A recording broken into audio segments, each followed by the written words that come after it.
Hello दोस्तों का स्वागत है हमारे channel study and competition world में। कहाँ स्टडी एंड कंपटीशन वर्ल्ड में आज हम बात करेंगे एनसीईआरटी क्लास 9th के ज्योग्राफी के बारे में। ये चैप्टर 3 है, अपवाह इसका नाम है, अपवाह या अपवाह तंत्र इसे हम कहते हैं। चलिए हम बात करते हैं अपवाह चैप्टर के बारे में। अपवाह शब्द एक क्षेत्र के नदी तंत्र की व्याख्या करता है। क्या करता है? ये नदी तंत्र की व्याख्या करता है। भारतीय भौतिक मानचित्र को देखिए पहले। क्या हम देखेंगे? भारतीय भौतिक मानचित्र है उसका अध्ययन करेंगे।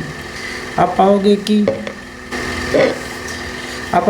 पाओगे कि विभिन्न दिशाओं में से छोटी छोटी धाराएं आकार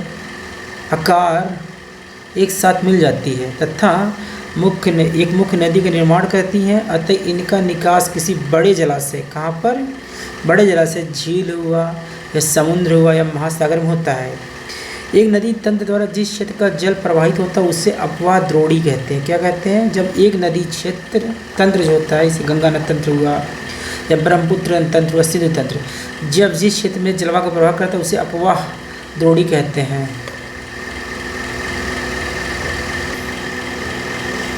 दोस्तों देखिए, जल विभाजक है, ये है जल विभाजक। धारा ए, धारा बी, मतलब गंगा हो गया और ये ब्रह्मपुत्र होगा। जल विभाजक क्या है? ये मान लो है। ऊंचे क्षेत्र जैसे पर्वत हुआ, उच्च भूमि के दो पड़ोसी अपवाह द्रोणियों दूसरे के अलग करती है। इस प्रकार उच्च भूमि को जल विभाजक कहते हैं। क्या कहते हैं? जब दो नदी धाराओं के बीच कोई उच्च भूमि हो उसे हम क्या कहेंगे? जल विभाजक। जैसे हमारे पास क्या है यहाँ पे? बिंद नदी, बिंद क्षेत्र, बिंद श्रेणी क्या है? एक जल विभाजक काम करती है, उत्तर दक्षिण विभाजित करती है, नदियाँ भी उत्तर दक्षिण करती है। और साथ ही सतपुड़ा जो है ये भी एक जल विभाजक है। भारत में अपवाह तंत्र है। भारत में अपवाह तंत्र का नियंत्रण मुख्यतः भौगोलिक आकृतियों द्वारा किया जाता है। किसके द्वारा? भारत में जब अपवाह तंत्र का नियंत्रण भौगोलिक आकृति द्वारा होता है। इस आधार पर भारतीय नदियाँ दो मुख्य वर्गों में विभाजित है। क्या? हिमालय की नदियाँ, प्रायद्वीप भारतीय नदियाँ या प्रायद्वीपीय नदियाँ, हिमालय की नदियाँ। भारत के दो मुख्य भौगोलिक क्षेत्रों में से उत्पन्न होने के कारण हिमालय और प्रायद्वीप नदियाँ दूसरे के भिन्न हैं। हिमालय की अधिकतर नदियाँ बारहमासी होती है। क्या होती है? देखिए अंतर चल रहा है यहाँ पर, अंतर याद रखिएगा। हो सकता है पूछता हिमालय नदियाँ और प्रायद्वीप नदियों में अंतर बताइए, तो अंतर याद रखिए। पहला क्या है? बारहमासी नदियाँ होती हैं, इसमें वर्ष भर पानी रहता है। इम्पोर्टेंट है क्योंकि इन्हें वर्षा के अतिरिक्त ऊंचे पर्वतों के हिम पिघलने वाले हिम द्वारा भी जल प्राप्त होता है। हिमालय की दो मुख्य नदियाँ हैं, सिंधु है। कौन कौन सिंधु है? ब्रह्मपुत्र इस पर्वतीय श्रृंखलाओं के उत्तरी भाग में निकलती है। इन नदियों ने पर्वत को काट कर गार्जों का निर्माण किया है। अब तो गार्ज क्या होता है? ये गार्ज है, दो नदियों के बीच जो स्थान गार्ज होता है। हिमालय की नदियाँ अपने उत्पत्ति के स्थान से लेकर समुद्र तक लंबे रास्ते तय करती हैं। वे अपने मार्ग के ऊपरी भाग में तीव्र परिवर्तन करती हैं। जब जो नदियाँ निकलती हैं, जब यहाँ पहुँचती हैं, आवर्तन तेज करती है, मतलब मिट्टी कटाव बहुत तेज होता है। ये देखिए गार्ज है। गार्ज क्या होता है? नदियाँ जब निकलती हैं, अपरदन करती है, वहाँ एक गहराई बन जाती है घाटी की तरह, इसे गार्ज कहते हैं। व्यवस्थाएँ क्या देखेंगे? हम नदी की व्यवस्था की चर्चा करेंगे। नदी जब निकलती है कहाँ से हो जाती है, कौन कौन सा आकृति बनाती है। अब देखिए नदी का स्रोत पहला आ गया। नदी का स्रोत क्या है? ये है, मान लो जैसे झेलम का शेषनाग झील है। ऊपरी भाग में इस तरह नदियाँ चल रही है, आप देख रहे हो। फिर मध्य भाग में इस तरह है, यहाँ कट के नदियाँ यहाँ तो एक टुकड़े में बट गई। फिर यहाँ आती है, विसर्ग करते हुए यहाँ पहुँचती है। अब फिर ये गोखुर झील है, नदियाँ विसर्ग कर रही है, यहाँ से उठ के यहाँ के गोखुर झील हो गया। और नदी में निचला भाग क्या है? ऊपरी भाग है, मध्य भाग, निचला भाग। निचले भाग में नदियाँ करती है डेल्टा बनाती है। नदी भिन्न अवस्थाएँ करती है। अपने साथ भारी मात्रा में सिल्ट और बालू का संवहन करती है। मध्य और निचले भागों में नदियाँ विसर्ग करती है, गोखुर झील बनाती है। अपने बाढ़ के मैदान में बहुत सी अन्य निक्षेपण आकृतियों का निर्माण करती है। ये पूर्णतः विकसित डेल्टाओं का भी निर्माण करती है। हिमालय नदी की बात हो रही है। अब प्रायद्वीप नदियों की बात है। प्रायद्वीप नदियाँ मौसमी होती हैं, पहली चीज़ है, क्योंकि इसके प्रभाव वर्षा पर निर्भर करता है। शुष्क मौसम में बड़ी नदियों का जल घटकर छोटी नदियों की धाराओं के बहने लगता है। हिमालय की नदियों की तुलना में प्रायद्वीप नदियाँ लंबाई कम होती है और छिछली होती है। फिर भी इनमें से कुछ केंद्रीय उच्चभूमि से निकलती है तब पश्चिम की तरफ बहती है। क्या आप इस प्रकार की दो बड़ी नदियों को पहचान सकते हैं? इम्पोर्टेंट है। जो क्या करती है, पश्चिम की ओर बहती है। इसमें हमारे पास कौन कौन सी नदी है? ताप्ती नदी है और नर्मदा नदी है। प्रायद्वीप भारत की अधिकतर नदियाँ पश्चिमी घाट से निकलती है तब बंगाल खाड़ी में गिरती हैं। अब चर्चा करें हिमालय की नदियों के बारे में। हिमालय कौन कौन सी नदी थी? हिमालय में कौन कौन सी नदी थी? सिंधु नदी इम्पोर्टेंट थी, गंगा और सतलज, ब्रह्मपुत्र इम्पोर्टेंट थी। सिंधु, गंगा, ब्रह्मपुत्र हिमालय से निकलने वाली प्रमुख नदियाँ। ये नदियाँ लंबाई और उनके महत्वपूर्ण एवं बड़ी सहायक नदियाँ आकार इनसे मिलती है। किसी नदी तथा उसकी सहायक नदियों के तंत्र कहा जाता है, ये इंपॉर्टेंट है। अब सिंधु नदी तंत्र। सिंधु नदी का उद्गम कहाँ से हुआ है? मानसरोवर झील के निकट से तिब्बत में है। पश्चिमी की ओर बहती हुई नदियाँ भारत के लद्दाख में प्रवेश करती है। कहाँ प्रवेश करती है? लद्दाख से प्रवेश करती है। इस भाग में एक बहुत ही सुंदर और दर्शनीय गाज का निर्माण करती है। इस क्षेत्र में बहुत सी सहायक नदियाँ जास्कर हुआ, नुब्रा हुआ, शोक हुआ, हुजा नदी आके मिलती है। सिंधु नदी बलूचिस्तान और गिलगित से बहते हुए अटक में पर्वतीय क्षेत्र में बाहर निकलती है और सतलुज, ब्यास, रावी, चेनाब और झेलम आपस में मिलकर पाकिस्तान के मीठनकोट, कहाँ से? मीठनकोट। क्या सतलुज, ब्यास, रावी, चेनाब और झेलम आपस में मिलकर पाकिस्तान के मीठनकोट में सिंधु से मिल जाती है। इसके बाद ये नदियाँ दक्षिण की तरफ बहती हैं तक कराची से पूर्व और जाकर अरब सागर मिल जाती हैं। सिंधु नदी के मैदान का ढाल बहुत धीमा होता है। सिंध की द्रोणी 1/3 से कुछ अधिक भाग भारत के जम्मू कश्मीर हुआ, लद्दाख हुआ, हिमाचल प्रदेश हुआ, पंजाब में है। शेष भाग पाकिस्तान में है।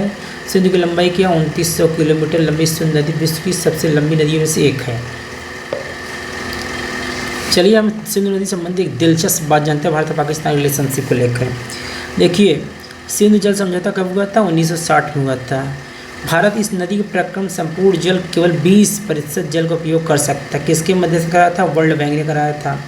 इस जल के उपयोग कौन कौन करेगा? पंजाब, हरियाणा, राजस्थान के दक्षिण पश्चिम भागों में सिंचाई के लिए करते हैं। 3 नदियाँ कौन कौन सी? झेलम हुआ, चेनाब हुआ और रावी की पानी का यूज कौन करेगा? पाकिस्तान। उसके बाद 3 नदियों की यूज कौन करेगा? भारत। अब गंगा नदी तंत्र की चर्चा करेंगे। हम क्या करेंगे? गंगा नदी की तंत्र की चर्चा करेंगे। गंगा मुख्य धारा भागीरथी, गंगोत्री, हिमानी से निकलती है। अलकनंदा उत्तराखंड के देवप्रयाग में इससे मिलती है। हरिद्वार के पास गंगा पर्वतीय भाग छोड़कर मैदान में प्रवेश करती है। इतना इम्पोर्टेंट। कहाँ से निकलती है? गंगोत्री हिमालय से निकलती है। देवप्रयाग में अलकनंदा से मिलती है और हरिद्वार के पास से नीचे आ जाती है। हिमालय से निकलने वाली बहुत सी नदियाँ आकर गंगा से मिलती हैं। कौन कौन सी? हिमालय से निकलने बहुत सी नदियाँ। इनमें से कुछ प्रमुख नदियाँ यमुना, घाघरा, गंडक, कोसी। यमुना नदी हिमालय के यमुनोत्री हिमालय से निकलती है और गंगा के दाहिने किनारे समांतर बहती है और इलाहाबाद में गंगा से मिल जाती है। घाघरा, गंडक और कोसी नेपाल हिमालय से निकलती है। कहाँ से निकलती है? नेपाल हिमालय से निकलती है। इसके कारण प्रत्येक वर्ष उत्तरी मैदान में कुछ हिस्से में बाढ़ आती है, जिससे बड़े पैमाने जान माल का नुकसान होता है। लेकिन ये नदियां हैं जो मिट्टी को उपजाऊपन प्रदान कर कृषि योग्य भूमि का बना देती हैं। इम्पोर्टेंट है। अब प्रायद्वीप उच्चभूमि से आने वाली प्रमुख सहायक नदियाँ जो हैं चंबल हुआ, बेतवा हुआ, सोन, ये अर्ध शुष्क क्षेत्रों से निकलती हैं। इनकी लंबाई कम और इसके पानी की मात्रा भी कम होती है। ज्ञात है कि नदियाँ कैसे गंगा में कहाँ मिलती हैं। बाएं और दाएं किनारे सहायक नदियाँ जल से भरपूर होकर गंगा की पूर्वी दिशा में पश्चिम बंगाल के फरक्का तक बहती है। गंगा डेल्टा का सबसे उत्तरी बिंदु है। ये नदी 2 भागों में बंटती है। भागीरथी हुगली, जिसकी एक वितरिका है, दक्षिण की ओर तरफ बढ़ जाती है। डेल्टा मैदान होती है, बंगाल खाड़ी मिल जाती है। मुख्य धारा दक्षिण की ओर बहती है, बांग्लादेश में प्रवेश करती है। ब्रह्म नदी इसके आकर मिल जाती है। अंतिम क्षण में गंगा और ब्रह्मपुत्र समुद्र में विलीन होने से पहले मेघना के नाम से प्रवेश करती हैं। गंगा या ब्रह्मपुत्र जल वाली वृहद नदी बंगाल की खाड़ी में मिल जाती है। ये नदी द्वारा बनाया गया डेल्टा सुंदरवन डेल्टा के नाम से जाना जाता है। ये इंपॉर्टेंट है। ये है गंगा देवप्रयाग के पास भागीरथी और अलकनंदा का मिलन, इससे बाद में गंगा नाम दिया गया। सुंदर डेल्टा का नाम पाए जाने वाले सुंदरी पादप से लिया जाता है। सुंदर डेल्टा विश्व का सबसे बड़ा और तेज वृद्धि करने वाला डेल्टा या रॉयल बंगाल टाइगर भी पाए जाते हैं। गंगा की कुल लंबाई 2500 किलोमीटर से अधिक है। आप गंगा नदी के प्रवाह तंत्र को पहचान सकते हैं। अम्बाला नगर सिंधु गंगा नदी तंत्र के बीच जलविभाजक स्थित है। कौन है? अम्बाला नगर। अम्बाला से सुंदरबन तक मैदान की लंबाई 1800 किलोमीटर है, परंतु इसके ढाल में गिरावट मुश्किल 300 मीटर होता है। दूसरे शब्दों में प्रति 6 किलोमीटर दूरी पर ढाल गिरावट केवल 1 मीटर होता है। इसलिए इन नदियों के अनेक बड़े बड़े विसर्ग पाए जाते हैं। गंगा नदी से जुड़े कुछ some important fact. Namami Ganga परियोजना एकीकृत संरक्षण मिशन है। इसका राष्ट्रीय नदी गंगा संबंधित 2 उद्देश्य क्या? पहला, प्रदूषण प्रभाव को कम करना, उसके संरक्षण कार्यकलाप को पूरा किया जा सके। आप इस परियोजना के बारे में जानकारी लिखित वेबसाइट से आ सकते हैं। एनसी गंगा ये है सपोज। अब हम ब्रह्मपुत्र नदी तंत्र के बारे में बात करेंगे। ब्रह्मपुत्र नदी तिब्बत के मानसरोवर झील के पूर्व सिंधु सतलुज के स्रोतों से काफ़ी नज़दीक से निकलती है। इसकी लंबाई सिंधु की कुछ अधिक है, परंतु इसका अधिकतर मार्ग भारत में बहकर स्थित है। यह हिमालय के समांतर पूर्व में बहती है। नामचा बरवा शिखर के पास पहुंचकर ये अंग्रेजी के यू अक्षर जैसा मोड़ बनाकर भारत में अरुणाचल प्रदेश गार्ज के माध्यम से प्रवेश करती है। इसे दिहांग नाम से भी जाना जाता है। दिबांग, लोहित, कैनुला और दूसरी सहायक नदियाँ इससे मिलकर असम के ब्रह्मपुत्र का निर्माण करती है। इम्पोर्टेंट है। ब्रह्मपुत्र नदी तिब्बत के एक शीत और शुष्क क्षेत्र है। तिब्बत क्या है? शीत और शुष्क क्षेत्र अतः यहाँ इस नदी में जल और सिल्ट की मात्रा बहुत होती है। भारत में उच्च वर्षा वाले क्षेत्र से होकर गुजरती है। यह नदी में जल और सिल्ट की मात्रा बढ़ जाती है। असम में ब्रह्मपुत्र की अनेक धाराएं इसमें बहकर एक गुफित नदी के रूप बहती है, तब बहुत से नदी द्वीपों का निर्माण करती है। क्या आप ब्रह्मपुत्र? प्रत्येक वर्षा ऋतु में यह नदी अपने किनारे ऊपर बहने लगती है। बाढ़ के दौरान असम और बांग्लादेश से बहुत अधिक क्षति पहुँचाती है। उत्तर भारत में नदियाँ विपरीत ब्रह्मपुत्र नदी सिल्ट के निक्षेपण की मात्रा बहुत अधिक होती है। इसके कारण नदी की सतह बढ़ जाती है और बार बार अपनी धारा में मार्ग परिवर्तित करती रहती है। अब हम प्रायद्वीप नदियों की चर्चा करेंगे। प्रायद्वीप में कौन कौन सी नदियाँ इंपॉर्टेंट है, इसकी विशेषता क्या इंपॉर्टेंट है, और भारत में हिमालयी नदी और प्रायद्वीप नदी के बीच अंतर क्या है, तो पहले बढ़ चुके हैं। अब नदियों की लंबाई आदि के बारे में अध्ययन करेंगे। प्रायद्वीप भारत में मुख्य जल विभाजक का निर्माण पश्चिमी घाट द्वारा होता है, जो पश्चिमी तट के निकट उत्तर से दक्षिण की ओर स्थित है। प्रायद्वीप भाग की मुख्यतर नदियाँ हैं महानदी, गोदावरी, कृष्णा, कावेरी पूरब की ओर बहती है, बंगाल खाड़ी में गिरती है। ये नदी अपने मुहाने पर डेल्टा का निर्माण करती है। सबसे इम्पोर्टेंट है डेल्टा का निर्माण करती है। पश्चिमी घाट से पश्चिम में बहने वाली अनेक छोटी नदियाँ हैं। नर्मदा, तापी 2 ऐसी बड़ी नदियाँ हैं जो पश्चिम की तरफ बहती है, ज्वार एस्चुरी बनाती है, ज्वार मुख निर्माण करती है। प्रायद्वीप नदियों का प्रवाह द्रोणी आकार में अपेक्षा से छोटा होता है। ये इम्पोर्टेंट है। इतना इसकी हो गई। नर्मदा द्रोणी क्या है? नर्मदा द्रोणी की बात करेंगे। नर्मदा का उद्गम क्या है? मध्य प्रदेश के अमरकंटक पहाड़ी के निकट है।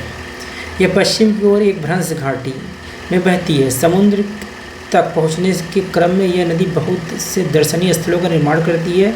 जबलपुर के निकट संगमरमर के सेलों से नदी गहरे गाढ़ से बहती है, और जहाँ यह नदी तीव्र ढाल गिरती है वहाँ इसे धुआंधार जलप्रपात पाया जाता है। नर्मदा नदी कहाँ बहती है? बिंद और किसके बीच में बहती है? बिंद और सतपुड़ा के बीच में बहती है नर्मदा नदी। नर्मदा नदी सभी सहायक नदी बहुत छोटी, इनमें से अधिकतर समकोण रूप से मुख्यधारा मिलती है। नर्मदा द्रोणी जो है मध्य प्रदेश गुजरात के कुछ भागों में स्थित है।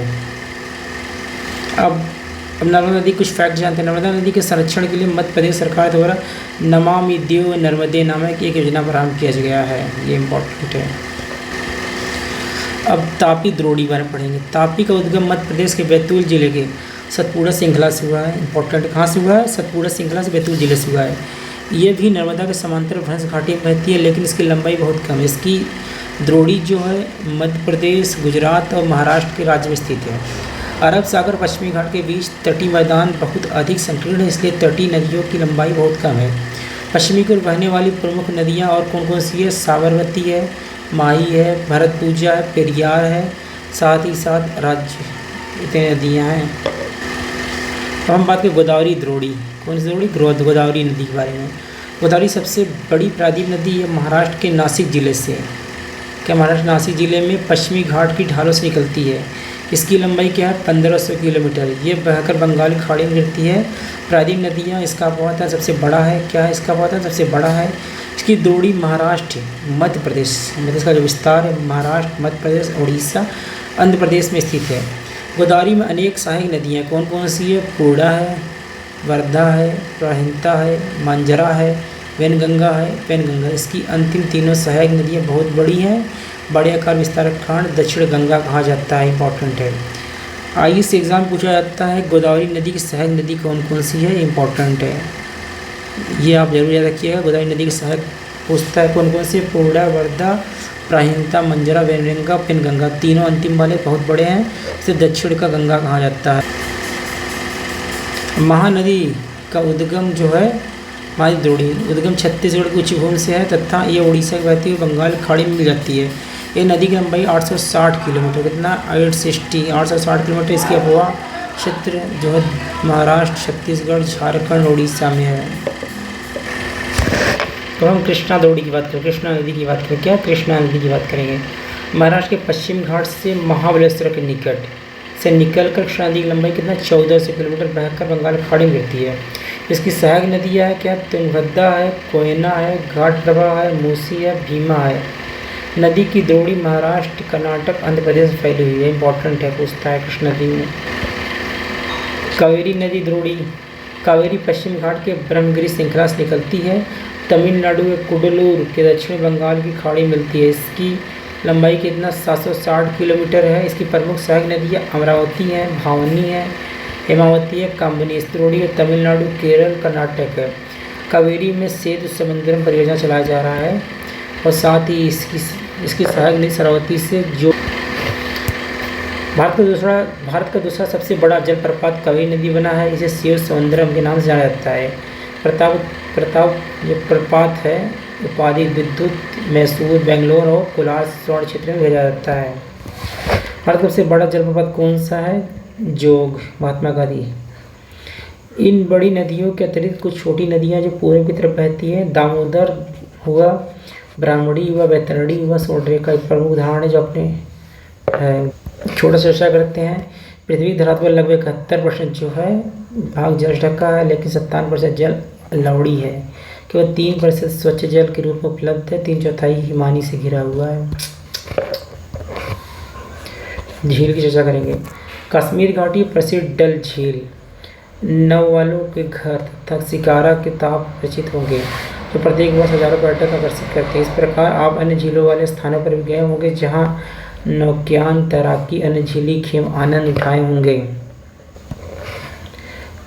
कल्पना कीजिए अगर आप कश्मीर, नैनीताल दूसरे पर्यटक स्थलों पर झीलें नहीं होती तब क्या वो इतना आकर्षित करते जितना आज करते हैं। क्या आपने कभी यह जानने की कोशिश की है कि इन झीलों पर्यटकों को आकर्षित करने के लिए किसी स्थान पर झीलों का क्या महत्व है। पर्यटकों के आकर्षण के अतिरिक्त मानव के लिए अन्य कारणों से भी झील का महत्व है। पृथ्वी की सतह पर गर्त वाले भागों में जहाँ झीमा होता है वहाँ झील कहते हैं। भारत में बहुत सी झीलें हैं जो एक दूसरे के आकार और अन्य लक्षणों से भिन्न हैं। अधिकतर झीलें स्थायी होते हैं, कुछ केवल वर्षा में होते हैं। झीलों में अंतर्देशीय अफवाह वाले अर्धशुष्क क्षेत्रों में द्रोणी वाले झीलें हैं। जो कुछ ऐसी झीलें जिनका निर्माण हिमानीय या बर्फ की चादर प्रक्रियाओं के फलस्वरूप हुआ है। जो खुद अन्य झीलें हैं जिनका निर्माण वायु, नदियाँ, मानवीय क्रियाकलापों के कारण हुआ है। यह एक विसर्ग नदी बाढ़ वाले क्षेत्र में कटकर गोखुर झील का निर्माण करती है। स्पीट और बार तटीय क्षेत्रों के लेगून निर्माण करती है। चिल्का झील, पोलीकट झील, कैलोरी झील अंतर्देशीय भागों में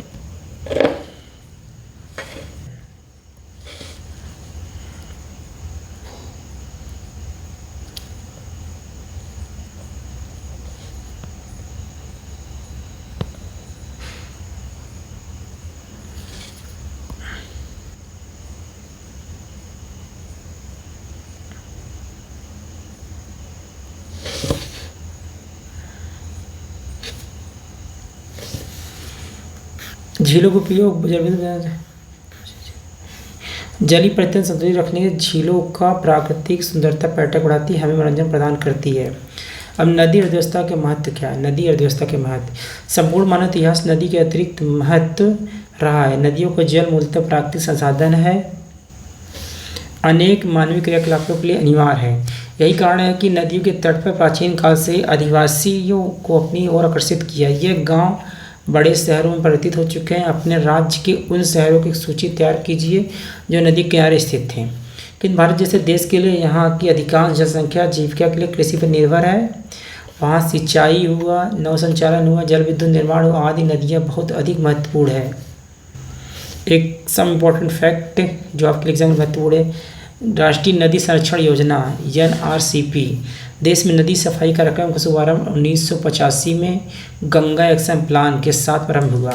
1995 में राष्ट्रीय नदी संरक्षण योजना के तहत अन्य नदियों को जोड़ने के लिए गंगा कार्य योजना का भी विस्तार किया गया। नदी देश के जल का प्रमुख स्रोत है।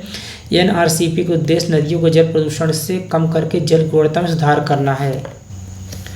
अब नदी प्रदूषण की बात करेंगे।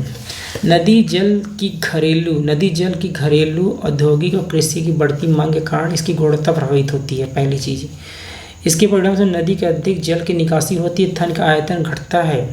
दूसरी, उद्योगों में प्रदूषण तथा अपरिष्कृत कचरे के निर्माण मिलते रहते हैं।